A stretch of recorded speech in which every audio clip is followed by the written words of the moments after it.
Okay, seventh graders, we're going to be drawing our hands. If you would like to hold something in your hand that has some like emotional value to you, then that would be great. I think that the more personal things you can put into your artwork, the more you put into your artwork. So if you can think of anything, go for it. I really would like your hand to be photographed. If you could have a single light source on there, like just next to a window or next to one lamp, where you have a very clear shadow, very light, clear light area, I think it makes for a more interesting, dramatic photo. So if you can try to achieve that, that would be great. And as for drawing the hand, once you get the hand printed, because I would highly recommend printed, not just drawing your hand from life. That's really hard to do because you can almost never get the same angle or the same exact position when you like move your hand and then try to come back to it. Anyway, so what I'm going to do is I'm going to take this white sheet of paper and I'm going to attempt to draw this hand out here. The best bit of advice I can give you is just to measure things. I would like to draw this hand larger on this paper than it is here. I don't want to draw it the exact same size. If you're drawing the exact same size, you're probably going to trace it, which is cheating, so don't do that. And also making it larger makes more of an impact. It's just a larger hand, a larger image. You can see it more from a distance. So anyway, so basically the size that the hand is in here is a really similar scale to the paper that I'm working on. So I'm just going to kind of go with that. I'm going to sort of mark like, you know, it goes down all the way to the bottom. The wrist kind of starts up here at the top. It goes a little higher than halfway down is where it kind of leaves the edge of the page there, like the side of the hand. And now basically like once you kind of marked off like, okay, the thumb is about halfway. Here's where like the tip of the thumb would be. That pointer finger, the tip of the pointer finger is about right here. Now these are just tentative lines. These lines might move as I start drawing. I'm just kind of trying to get a size of what this hand will look like. Now I really want you guys to draw in, and hopefully you watch those videos on how to draw the hands because they're super helpful. So I'm going to try to draw in just the palm of the hand, kind of as like a trapezoid or a cube-like shape, okay? So I'm going to come down here. It's about a third of the way down on the page where these fingers start to crease, and I'm kind of drawing in this shape. So even though it's a cube that's kind of rounded at the bottom of this cube, kind of like that, okay? Here's the other side of the cube over here for the other side of the hand. We do see sort of like the front of the hand would be here. This would be more like the side of the hand, I guess you would say. And I know that because of this light source. You can see like where there's sort of shadows on this side and there's like another light area on this side. It's like another plane, almost like the front and the side plane of a box. If you can draw your fingers out as cylinders or your hand out as like a cube like I did your palm, I think it'll really help you guys to kind of see the three-dimensionality in the hand, okay? Right now, let's see, if I measure this finger, the finger is a little bit shorter than the palm, so I do think I have enough room to like extend that pointer finger. It'll be a little bit longer, I think, than where I originally had it. So that will be, I'm double checking the length of the pointer finger with the length of the palm. It is almost the same. Actually, I think I'm going to drop that down even just a little bit more, so it's going to even go closer to this edge. If I'm drawing this hand twice as large as that hand, remember that these fingers will also be twice the width. I think people forget when they make something larger to also make it wider, not just taller, okay? All right, now I'm going to kind of show you how I generally draw in fingers. So to start the fingers from this palm, I kind of draw like if you were to draw a center line on this finger right here, it would be just like slightly curved, kind of like that. I'm going to show you how to draw in each segment of each finger as well. If I was drawing a line for the center of this finger, it's also pretty straight, actually, almost close to, you know, perfectly straight. This finger will end a little bit shorter, though. It's going to end more like right here. This finger is also straight, but what happens with the ring finger, by the way, I'm going to space this one over quite a bit. These lines are fairly close together, and then there's sort of a gap by the ring finger.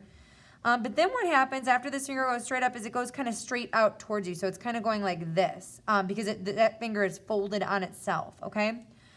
Here's going to be where that knuckle is going to lie, like right about here-ish. What the pinky does is it goes up, out towards us on an angle, and then back down. So the pinky is going to go like this. It's going to go up, out towards us kind of on an angle. So the angle that's coming towards us is going to look very short. They actually call that foreshortening. and then the pinky's gonna fold back on itself like that, okay?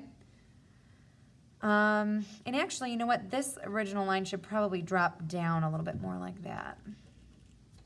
Okay, so I have just kind of like these stick lines of where these fingers should end up. I'm gonna add a joint for that thumb over here, and then the thumb is gonna go kind of like out like that if I'm going to the tip of the thumb. I'm actually gonna extend, I think, the tip out just a little bit more as well, okay?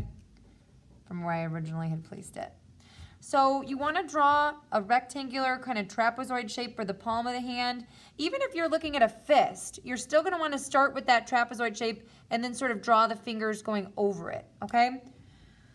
All right, at this point, I'm going to start drawing in each segment of each finger. It's really important at this point to pay attention to curves. Does this curve up? Or does this curve down, like the base of this fingernail? This is a downward curve. This is an upward curve, from my perspective anyway. Okay, so what I'm gonna do now is I'm gonna draw in this pointer finger as if it was a cylinder, kind of, okay? So I'm gonna draw the outside edges of the finger, kind of coming up into the tip of the finger. No magic is really happening at this point. I am starting to notice though, like where does the finger bow out and back in? What's happening in these areas, like where there's those little creases on the finger? And what's happening there is we're starting to see some curves happening. This one's an even stronger curve, and I actually see kind of a double line. Instead of just seeing one, I see more like two. They kind of join together at this end of the finger. This finger kind of comes behind this one, so I'm going to get a little bit wider and then get a little bit narrower at the top, kind of like that. Because fingers should not be perfectly straight on the edges. They should have a little bit of curve, a little bit of like dip and back out kind of happening. Otherwise, they're going to look like they're a glove, not really like a finger. All right, this next finger I'm coming in. I'm going to draw this curve kind of goes up at the base of the finger. If I'm drawing the outer edge of this finger, what it's doing is it's kind of, kind of bowing back outward up towards the top where this finger kind of folds over on itself.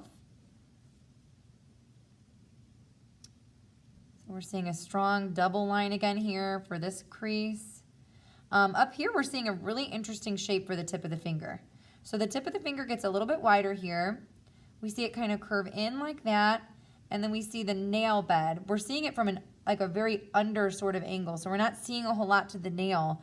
We're just seeing how the shape of the finger kind of changes around the nail.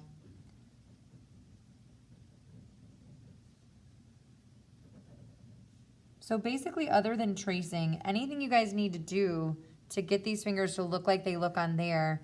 And again, sort of measuring, like what is the width of this finger like?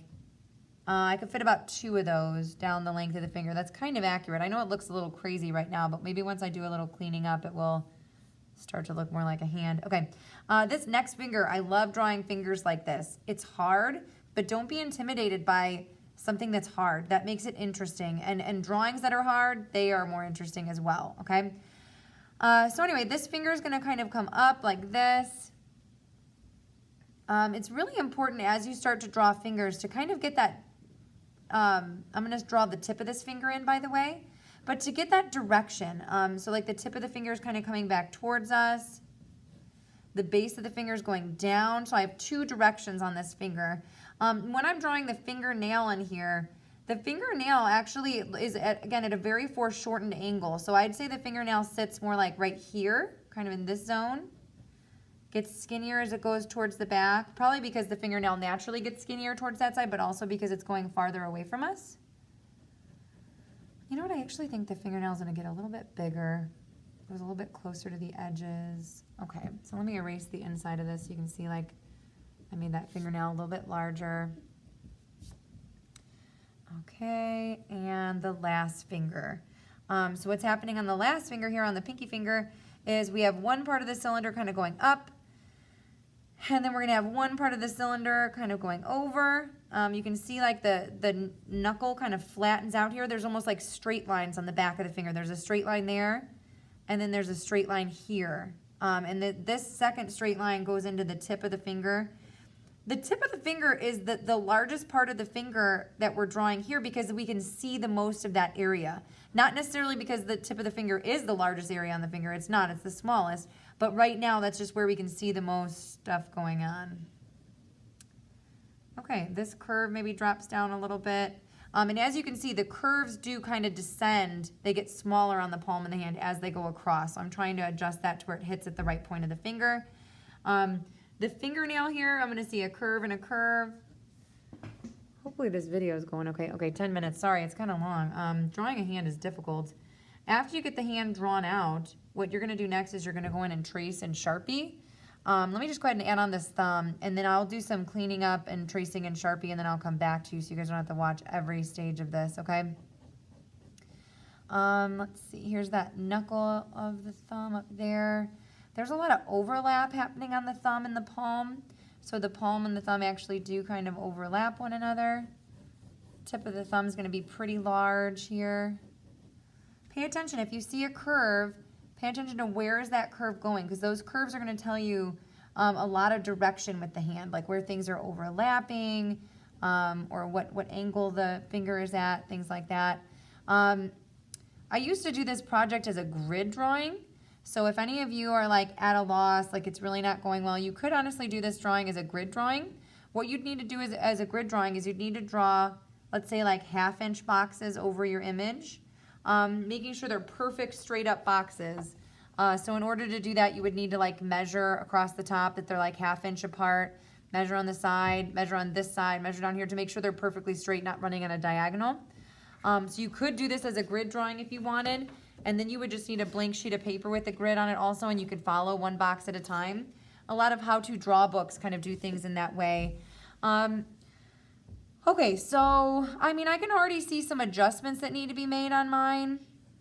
I think the tip of this finger would need to get wider. I don't know, something weird. It looks like it's weird here, but I'll go back and fix it. And then what I'm going to do is I'm going to trace it in Sharpie and come back to you guys. Oh, I didn't realize you couldn't see that area too. So anyway, so that's like the start of my hand drawing.